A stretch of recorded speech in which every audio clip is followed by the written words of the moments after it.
हरे कृष्ण। अगर आप अपने जीवन के सबसे वर्स्ट फेज में हो तो आपको इस वीडियो देखना चाहिए। ये हम भगवत गीता में 1.28 वर्ष से लिया गया है। पहले हम उस वर्ष के बारे में चर्चा करेंगे और इस वर्स्ट फेज के टाइम पे हमें कैसे डील करना है, उसको कैसे हैंडल करना है, उसके बारे में हमें चर्चा करेंगे। हरे Krishna. So, lesson for today is that our caliber is seen not just when we give our best, but also when life gives us its worst. इसके बारे में भी चर्चा करेंगे हम। ये है 1.28 श्लोका। अर्जुन उवाच।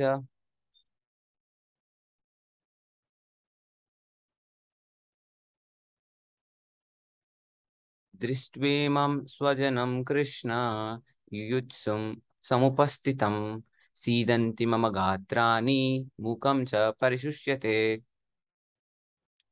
उसका ट्रांसलेशन। अर्जुन ने कहा, हे कृष्ण, इस प्रकार युद्ध की इच्छा रखने वाले मित्रों तथा संबंधियों को अपने सामने उपस्थित देखकर मेरे शरीर के अंग कांग कांप रहे हैं और मेरा मुंह सूखा जा रहा है।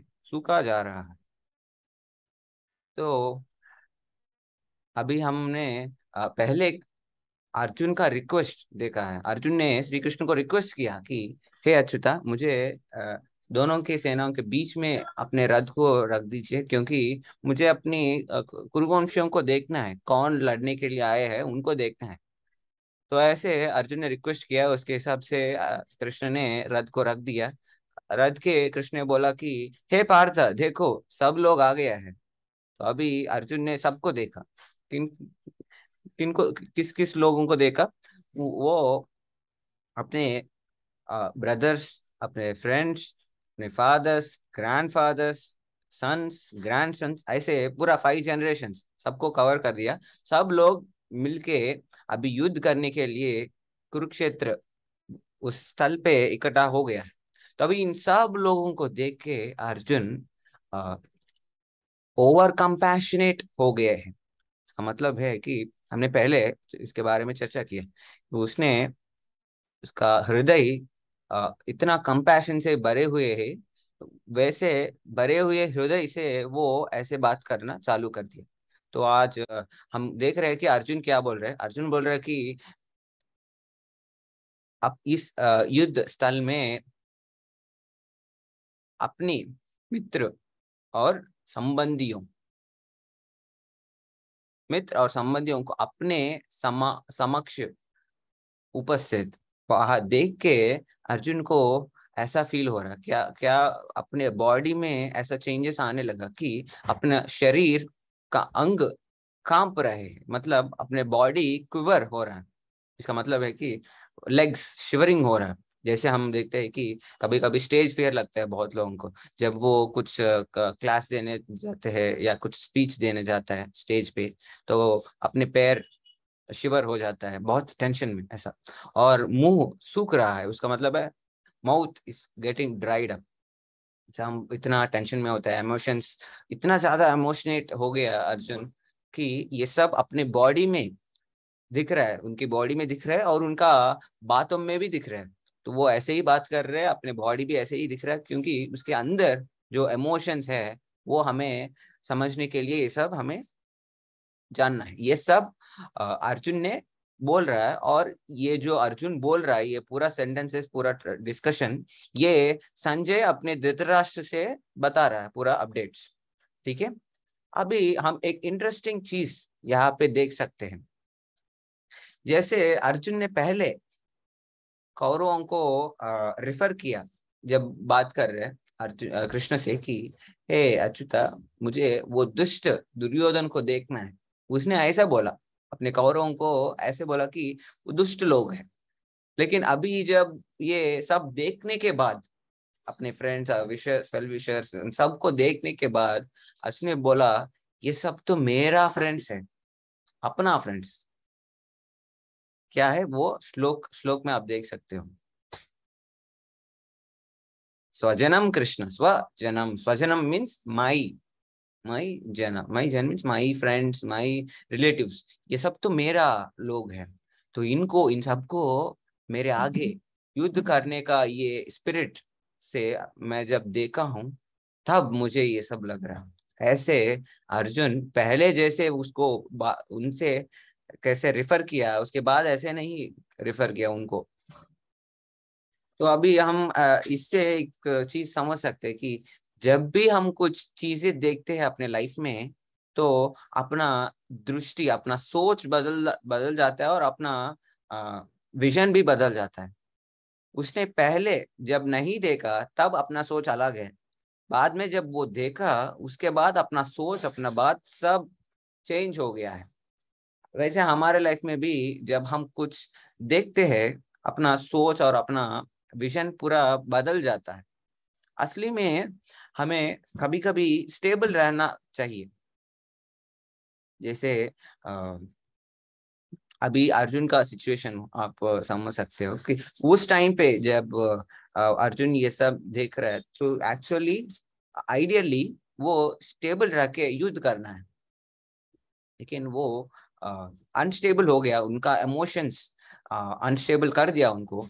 कि बाद में क्या हुआ वो हम देखेंगे, लेकिन पॉइंट तो वो है।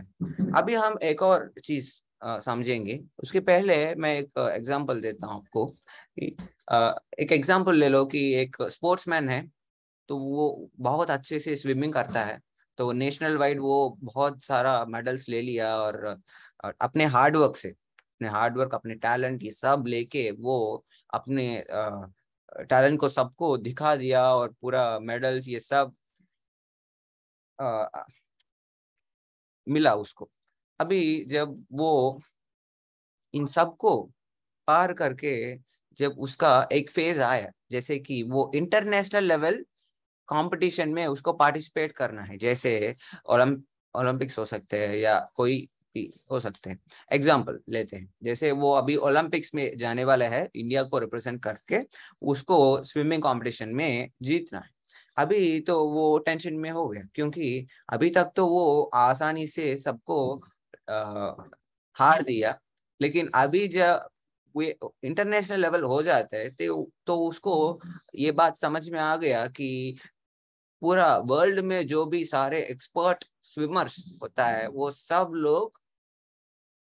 लोगों से वो अभी कंपटीशन में फाइट करना है, उनसे compete करना है। अभी जब ये उनको समझ में आ गया कि पहले तक तो सब बेस्ट मोमेंट्स ही, जैसे कि वो अपने कैलिबर, अपने टैलेंट सबको दिखा दिया, जैसे उसके पास है वो सब दिखा दिया, लेकिन अभी जब वो जिनसे compete कर रहे हैं, उसको जब उसने देखा, तो उसको बहुत डर लग गया, बहुत टेंशन में आ गया। वो जैसे अर्जुन टेंशन में आ गया, वैसे वो भी टेंशन में आ गया। और उनको ऐसे लगा कि ये उनका वर्स्ट फेज है उनके लाइफ में। वर्स्ट फेज मतलब नेगेटिव में नहीं, पॉजिटिव में, जैसे कि बहुत डिफिकल्ट, बहुत कठिन सा फेज है। उस वर्स्ट फेज पे, वर्स्ट फेज इसीलिए क्योंकि उनका ओपोनेंट्स बेस्ट है, उनसे ज्यादा एक्सपर्ट्स हैं। तो उस वर्स्ट फेज पे जब वो युद्ध में compete करके उन सबको हार देता है, तब उनका कैलिबर बाहर आता है, तब उनको हम एक्सपर्ट जैसे बोल सकते हैं। अभी देखो जैसे अर्जुन का लाइफ में भी ऐसा ही हुआ है। अर्जुन पहले भी इन सबको, कुरुवंशियों को सबको एक बार हार दिया है। को पता है कि विराट पर्व, महाभारत में विराट पर्व ऐसा हुआ है, तो उस युद्ध में अर्जुन सबको हार दिया, सिंगल हैंडेडली, अकेले सबको डिफीट कर दिया है। उतना टैलेंटेड है। जब ये संगठन हुआ, ये उनका बेस्ट मूवमेंट है। उनके पास इतना टैलेंट है, इतना हार्डवर्क किया, और ये सब all credits goes to Arjuna's hard work and his teacher Dronacharya. तो अभी इतना एक्सपर्ट आर्चरी स्किल्स उसने दिखाया कि पूरा विश्व उनके और एक बार देखने लगा और उसको अप्रिशिएट किया। तो वो अर्जुन तो बहुत आसानी से कर दिया, सबको डिफीट कर दिया। तो ये सबको अ, ऐसे समझ में आ गया, ऐसी चीज समझ में आ गई कि अर्जुन तो बहुत एक्सपर्ट आर्चरी है, उससे थोड़ा ध्यान में रहना है। ठीक है। तो उसके बाद अभी बेस्ट मोमेंट्स हो गया, लेकिन अर्जुन को भी एक वर्स्ट मोमेंट आ गया है। तो ये है अभी जो हम डिस्कस कर रहे हैं, वो कुरुक्षेत्र युद्ध। इस धर्म क्षेत्र कुरुक्षेत्र में जब ये युद्ध करने के लिए अपने तीर, अपने टारगेट, बो एंड एरोस को रेडी कर दिया, तब सडनली उसको कौरवों को देखने का मन आया, और वो उनको देखने के बाद वो अनस्टेबल हो गया है। वो सिर्फ कौरवों को नहीं, अपने भीष्म पितामह और द्रोणाचार्य और सब अपने, जैसे मैंने बोला, पूरा 5 जनरेशन सबको देख लिया। आपको मैं फिर से बता रहा हूँ कि कौरवों के वोर बस 100,000 लोग नहीं है, 11 अक्षौहिणी सेना है। एक अक्षौहिणी मतलब बहुत लाखों लोग होते हैं, इसे 11 अक्षौहिणी सेना है। और पांडवों की ओर 7 अक्षौहिणी सेना है।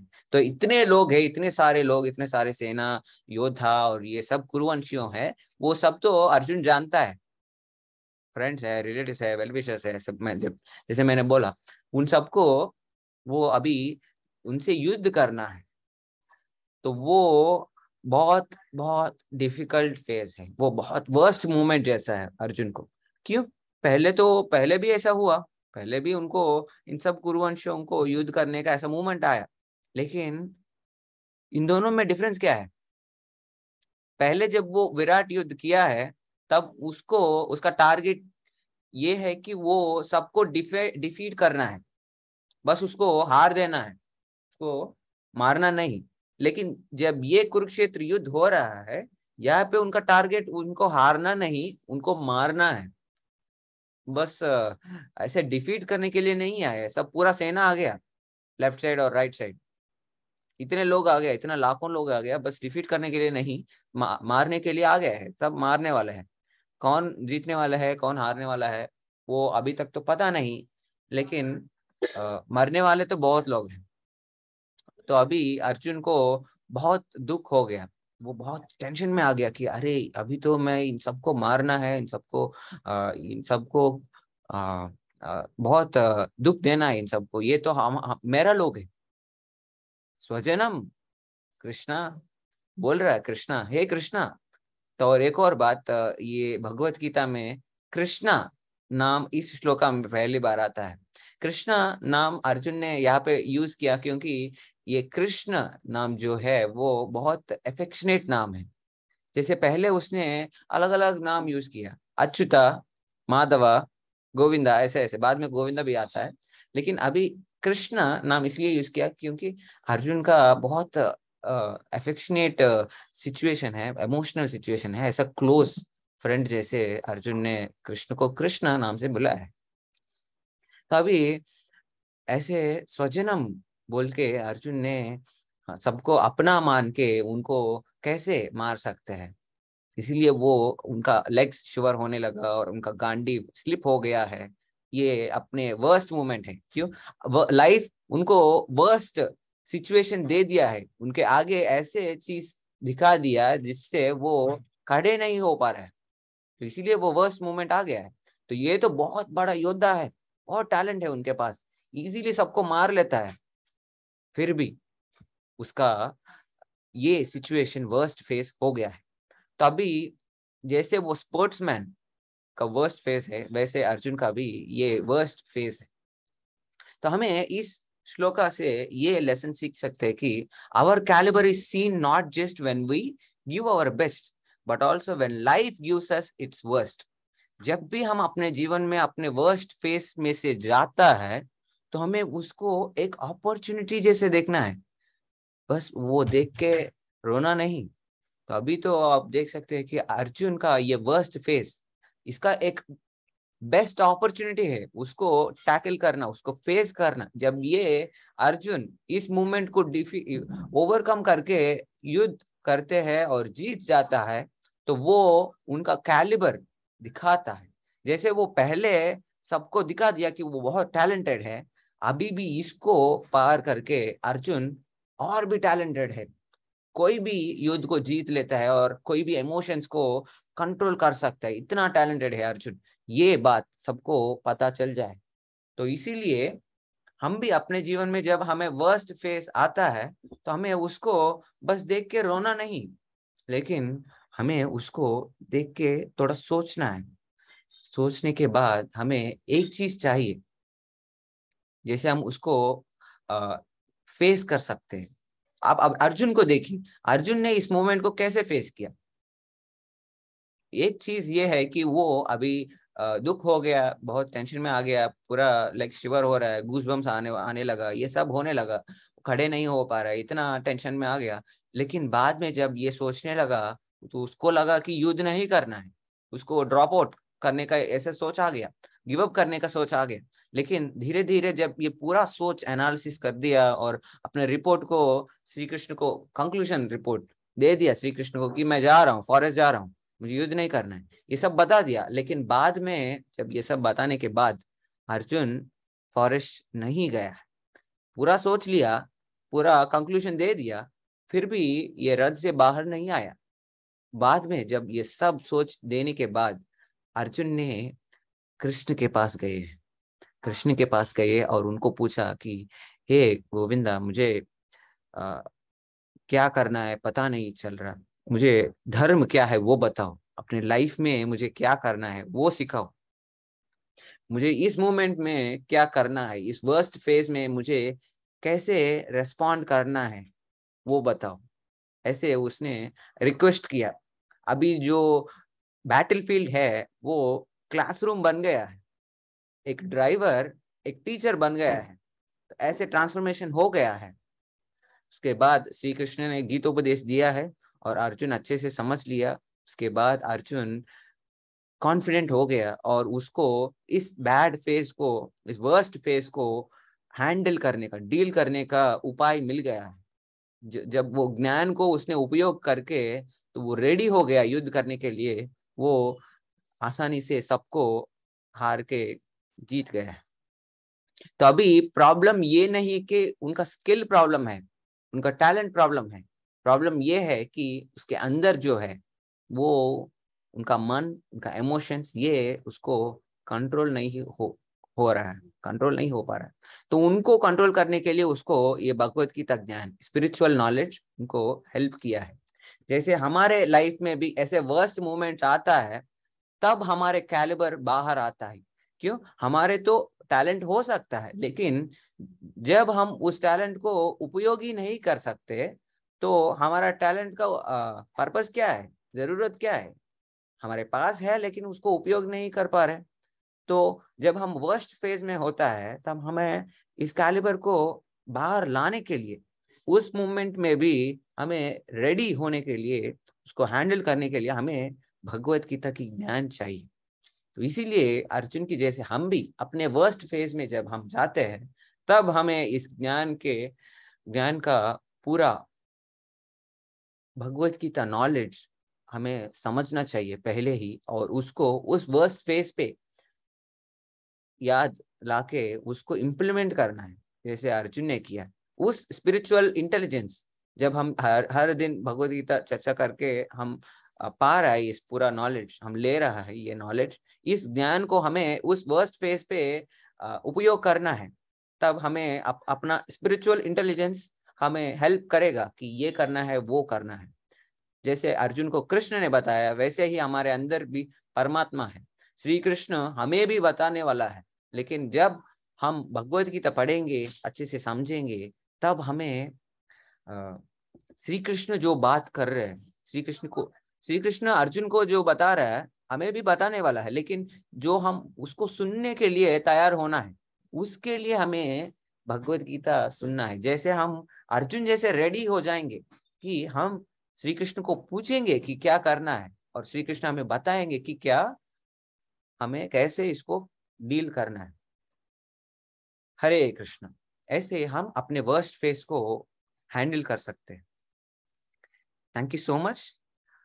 आज हम इस अच्छे लेसन सीखे हैं और इसको आप जरूर अपने लाइफ में इम्प्लीमेंट करिए, क्योंकि हमारे हर दिन बहुत बार हमें ऐसे वर्स्ट फेसेस से हम जाते हैं, तो हम अब ऐसे भगवत गीता ज्ञान लेके उसको सिर्फ सुनने के लिए और देखने के लिए नहीं, बस उपयोग करने के लिए आपको हम एनकरेज कर रहे हैं। Thank you so much. This is for today. कल हम एक और श्लोक का एक और लेसन से आपके पास आएंगे। हरे कृष्ण।